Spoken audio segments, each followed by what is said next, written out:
आहार संबंधी कुछ भ्रांतियाँ एवं उनका निवारण। आहार से ही जीवन बनता है।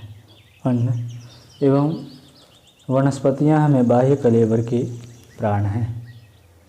इसके बिना शरीर रूपी वाहन चल नहीं सकता। प्राण में प्राण शक्ति ना हो, हमारा मूल ईंधन ही अपमिश्रित हो तो कलेवर में गति कहाँ से उत्पन्न हो।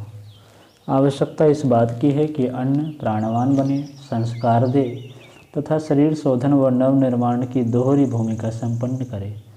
खान पान संबंधी आदतों ने आज अन्न को विकृत तथा शाक वनस्पतियों को पूरी तरह दूषित कर दिया है। तला भुना खाने, सुस्वादु भोजन ही लेने की मान्यताओं ने बहुसंख्य व्यक्तियों को रोगी बना दिया है।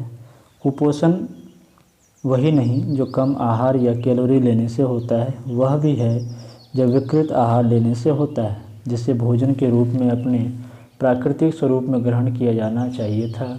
उसे ही हम अशुद्ध बनाकर अपनी पाचन क्रिया बिगाड़ते, नाना प्रकार के रोगों तथा जरा को शीघ्र आमंत्रण देते हैं। इन मान्यताओं में परिवर्तन करने के लिए एक प्रकार की विचार क्रांति का ही स्वरूप बनाना होगा।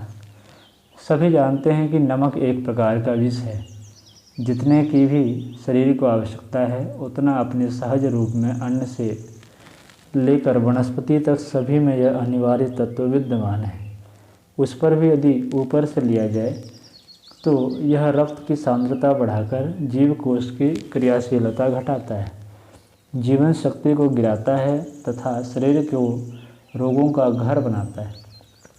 नमक में सोडियम क्लोराइड होता है। बाहर से लिए गए इस अतिरिक्त रसायन से मोर्चा लेने में हृदय, रक्त परिवहन संस्थान तथा गुर्दे को कितना संघर्ष करना पड़ता होगा, इसकी कल्पना सामान्य जन कर भी नहीं सकते। वैज्ञानिकों का कथन है कि बाहर से लिए गए नमक को आहार से हटाकर निश्चय ही उन व्याधियों की संख्या कम की जा सकती है जो व्यक्ति को मृत्यु के मुँह में धकेलती है। इनमें उच्च रक्तचाप, दमा, एथेरोस्क्लेरोसिस, कैंसर जैसी व्याधियां प्रमुख मानी जाती है। जीवन कोश अपने लिए निश्चित मात्रा अनुपात में आवश्यक तत्वों का आदान प्रदान सोडियम पोटेशियम पंप के माध्यम से करते हैं। इन दोनों का झिल्ली की सतह पर आगमन ही सेल को विद्युतीय चार्ज से युक्त करना है। इन आवेशों के कारण ही सेल सभी महत्वपूर्ण क्रियाएं संपन्न कर पाते हैं। अतिरिक्त मात्रा में आया सोडियम जीव कोशों की झिल्ली पर विद्युत रसायन प्रक्रिया को अस्त व्यस्त कर देते हैं और धीरे धीरे इन कोशों की आयु कम होने लगते हैं। यदि इस समग्र कायाकल्प ही अभिष्ट है, काया को निरोगी बनाना है, जीवनी शक्ति को जूझने योग्य सामर्थ्यवान बनाना है, तो निश्चित ही इस कृत्रिम विष की आहार में मात्रा को या तो घटाना पड़ेगा या मनोबल दृढ़ हो तो उसे हटाना ही होगा। इससे कमजोरी आने की बात कहना तो मन को झुठलाना भर है। स्वादेंद्रियों की दृष्टि को महत्व देने वालों की तो बात ही क्या करना। वे तो अपने पक्ष के समर्थन में भांति भांति के तर्क देते रहते हैं, पर विचारशील मनीषी वर्ग यदि मन से विचार करे तो उसे प्रतीत होगा कि आहार में समुचित संशोधन अनिवार्य है। इसके बिना कायाकल्प करना तो दूर, उसका नाम भी नहीं लेना चाहिए। नमक के अतिरिक्त एक अन्य पक्ष है आहार की विकृति। लोगों की मान्यता कुछ इस प्रकार की है कि जो पदार्थ स्वादिष्ट लगे, जिसका जायका बढ़िया हो, उसमें घी, तेल, मिर्च, मसाले प्रचुर मात्रा में हो, जिसे देखते ही मुंह में पानी भर आए, वही भोजन ग्रहण करने योग्य है।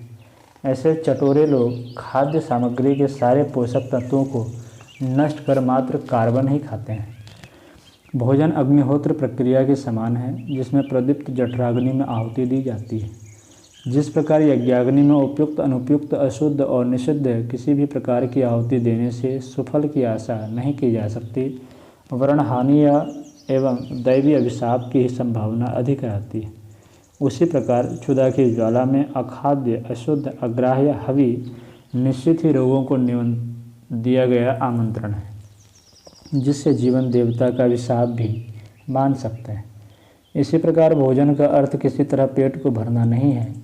जिस वक्त जो कुछ मिल जाए उल्टा सीधा अच्छा बुरा पेट में डालकर इस पापी पेट की आग बुझाना एक प्रकार से गलत दृष्टिकोण है। भोजन की उपेक्षा करने वाले भी उतने ही निंदा के पात्र हैं जितने स्वाद के नाम पर विकृत आहार लेने वाले। यदि पकाने में अग्नि संस्कार कम से कम लिया जाए और मात्र हल्की आग पर खाद्य वस्तुओं को उबालने तक की ही चूल्हे की भूमिका मान ली जाए तो अन्न को वनस्पतियों को बिगाड़ने से काफ़ी कुछ बचाया जा सकता है। तला भुनना एक प्रकार से खाद्य की जीवनी शक्ति को नष्ट कर देना है। उबालने का श्रेष्ठतम तरीका भाप के सहारे पकाने का है। इसमें खाद्य पदार्थों की मूल सामर्थ्य नष्ट नहीं होती। प्रेशर कुकर, सादे कुकर की व्यवस्था से भोजन पक सके तो इससे श्रेष्ठ कोई विधि नहीं। यह पूर्णतः वैज्ञानिक है तथा महत्वपूर्ण घटकों से बिना छेड़छाड़ किए उन्हें परिपाक के योग्य बनाने वाली प्रक्रिया है। शांतिकुंज की कल्प चिकित्सा में इस प्रक्रिया से ही आहार पकाया जाता है। बॉयलर व्यवस्था से पकाया अन्न पूर्णतः सात्विक, पौष्टिक, सुस्वादु तथा हाइजीनिक होता है। यह सभी जानते हैं व अनुभव भी करते हैं। आहार विषयक एक और त्रुटिपूर्ण मान्यता है जिसे मात्र शनक ही कहा जाता है। थाली में अनेक प्रकार के भोज्य पदार्थों यह प्रदर्शन करने वाले को सुहा सकता है। आमाशय व आंतों को यह स्वीकार नहीं।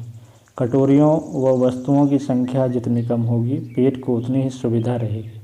आमाशय व आंतों का भी अपना कुछ क्रम है। वहाँ शीघ्र पचने योग्य वस्तुएं तुरंत अवशोषित हो जाती हैं। कई ऐसी होती हैं जो धीरे धीरे पचती हैं। यदि ऐसी विपरीत स्वभाव वाली वस्तुओं को एक साथ ग्रहण कर दिया गया तो एक हांडी में कई प्रकार के खाद्य पदार्थ हो जाएंगे। आधी कच्ची आधी पकी प्रक्रिया से रक्त में अनिवार्य घटक भी अधूरे घुलेंगे। इतना ही नहीं, शेष अधपचे आहार से आंत्र संस्थान में जो क्रांति मचेगी उनकी पीड़ा तो नित्य भुगतने वाले ही जानते हैं। अपच, खट्टी ढकारें, भोजन के उपरांत तुरंत शौचाना, आंव सहित पतले दस्त, उदरशूल इसी की प्रतिक्रियाएं हैं। यदि भांति भांति के सम्मिश्रण से बचा जा सके, एक या दो आहार तक स्वयं को सीमित कर लिया जाए तो इससे श्रेष्ठ कोई सरल साधना साधक के लिए नहीं है। साधकों के लिए आहार की चर्चा में कुछ और भी तथ्य जानने योग्य हैं। पेट खराब करने वाली आदतें ऐसी हैं जो अचेतन के अभ्यस्त ढर्रे में ढल जाती है, फिर सरलता से निकलती नहीं। बिना पूरी तरह चबाए जल्दी जल्दी ग्रास निकल जाना, साथ ही पानी का अत्यधिक मात्रा में प्रयोग, बार बार कुछ न कुछ उदरस करते रहना तथा आधे मन से नाक मुंह सिकोड़ते हुए भोजन करना अत्यधिक हानिकारक मानी गई 4 आदतें हैं। इनके विषय में विस्तार से न लिखकर इतना बता देना भर ही पर्याप्त होगा कि जहाँ तक हो सके कल्प के साधक इनसे बचें व आहार साधना को अन्य साधना जितना ही महत्व दें। इतना करने पर ही आगे के महत्वपूर्ण प्रसंगों को व्यवहार में उतार पाना संभव है। ओम।